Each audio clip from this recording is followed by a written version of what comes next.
finally locked the deal down. Gull Airlines is a promise made, a promise kept. Gull Airlines is flying to St. Martin. And when you look at the hotels where they stay, the people are happy. When you look at Front Street, the stores are happy. Because the Brazilians, when they travel, they spend. They're going to the hotels, the restaurants, the casinos, they are spending. So they're not daily flights, let's say like American Airlines, but it's a once a week flight that is bringing good business from South America. Did it stop there? No. France continued.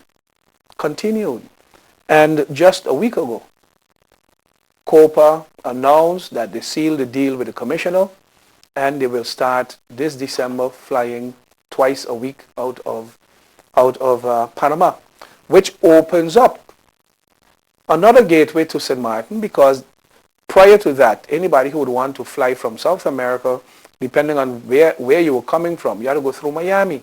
You needed the visa. You needed to go on transit, go to Miami, lay over sometime for hours, and then to catch a plane here. Now you can go straight from St. Martin to Panama, and straight from Panama back to St. Martin. So that opens up that gateway to Latin America, besides the Gull Airlines. Did the commissioner stop there? No. He went to Europe. We are there too. He is negotiating, and we hope and we are confident that something positive will come out of that. WestJet was another one where he began early. The development of sports tourism. Okay? For you to develop sports tourism, you need the infrastructure for it. We have two excellent tools that the commissioner put together. The projects are ready to go. It's only a mess left behind by the Democratic Party, where the car wrecks are placed there. There is so much confusion surrounding that, where a family member of one of the commissioners supposedly is involved in it. Government supposedly was paying light and water for the operation.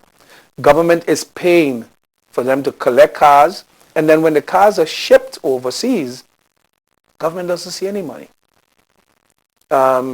That's maybe their profit. But then the question is, why is government paying their electricity and water, and why aren't they paying any rent for the property that they're on? So they are allowed to use it now.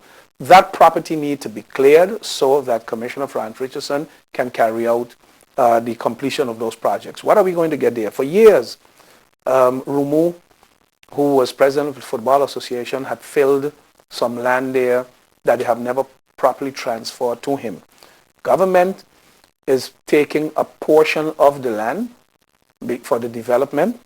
So what you're going to get in that area, you're going to get a football stadium that Rumu's dreams can be completed now also, so you can have programs for our young kids.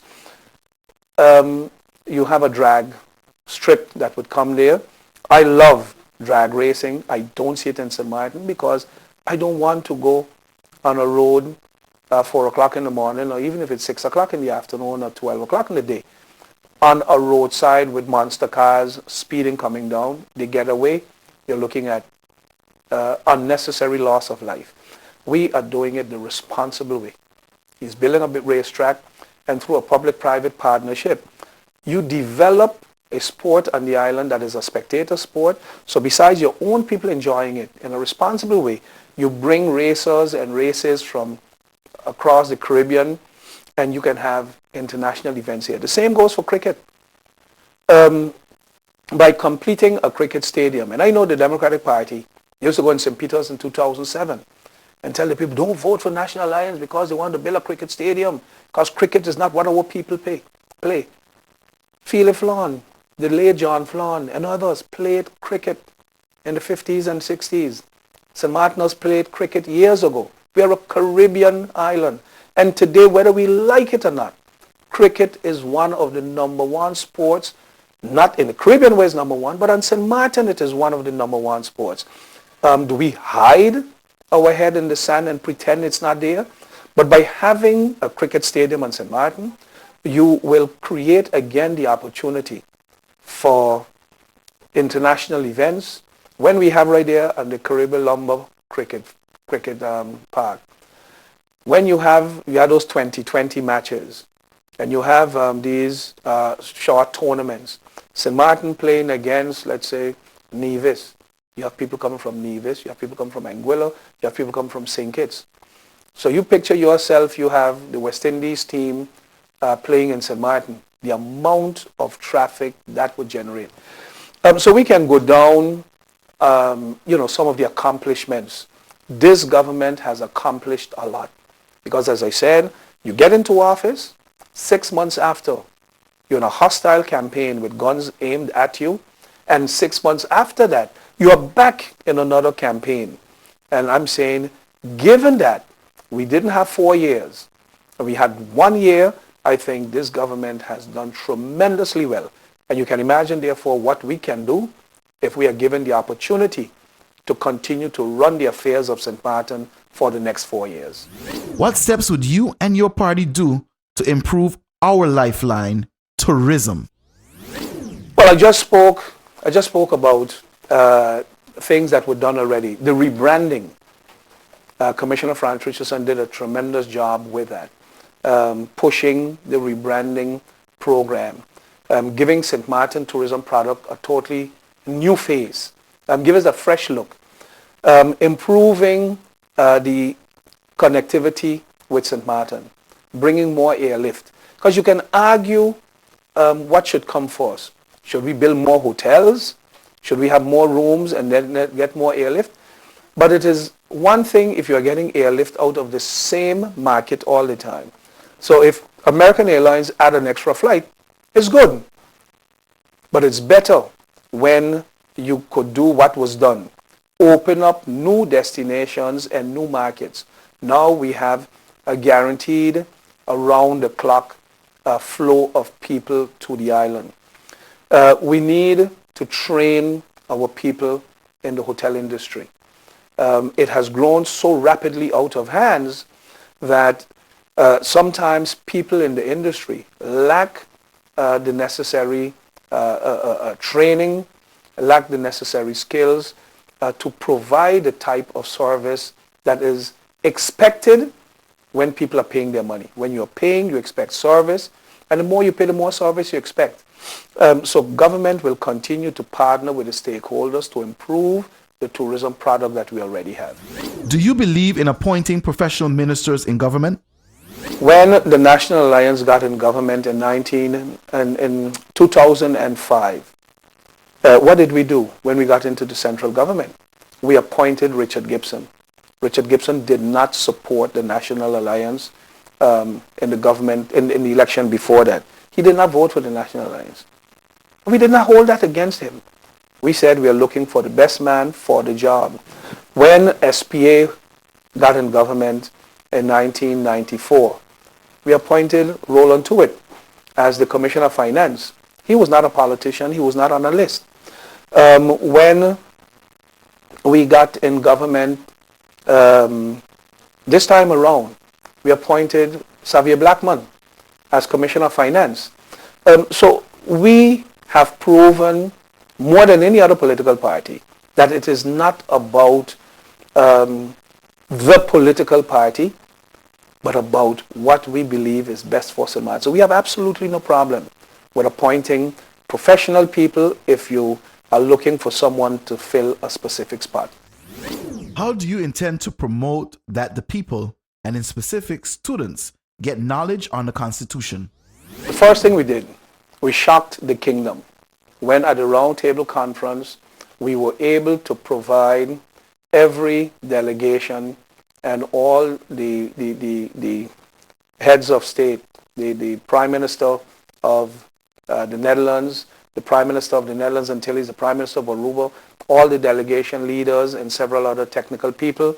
And when we came back to all Island Council members, at least those who were present, we gave them a hard copy of the English translation of our Constitution.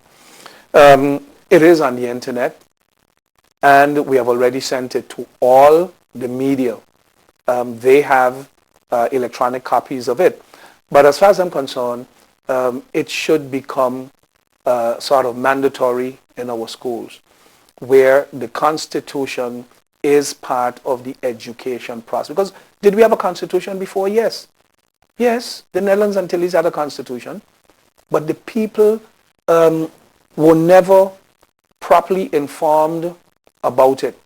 And not having it translated in English and accessible to everybody made it so difficult for people to know their rights, make them know their obligations, make them know what government is supposed to do, what they can demand from their government, and what they can demand, let's say, from certain government institutions. And particularly now when you're having an institution such as the Ombudsman that people can go to, when you have other institutions that we didn't have before, that we have them now, people need to know from their constitution how everything functions, how the police functions, what the responsibilities are. If someone tapes my conversation and put it on the internet, tape a discussion that I had with somebody, take pictures of me and put them on the internet without my permission and those kind of things. Do I have rights? Who can I go to? And yes, we have already started the process of educating our people in the Constitution, because we made sure we have an English translation of it, which is now spreading like wildfire throughout the community. But we believe that the schools should spend time, and even if it is in every class, you can begin teaching our Constitution in grade 1 until grade 12. The same Constitution, but you go deeper and deeper, deeper and deeper as you go along. And at the end of time, when our children graduate from high school, all our children should know what's in the Constitution. What has been the result of the last week's roundtable conference in the Netherlands? The roundtable conference is the closing off of a lengthy process that started for St. Martin in 2000. But between 2000 and 2005, not much happened within the kingdom. St. Martin was not taken seriously, not by the Netherlands and Antilles, not by the Dutch government. As a matter of fact, the Dutch government for the first years was basically saying, hey, boo, you can't become country. You're too small. You ain't ready. You don't have the people. You don't have the governing capacity. Then add to it, you're running a corrupt organization.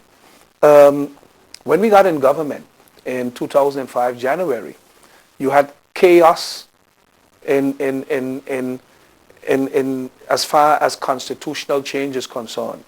You had a minister, Errol Kova, was minister at interim, because before that, who did we have? We had the Democratic Party in office, the appointed commissioner, Minister Russell Vogels, and nothing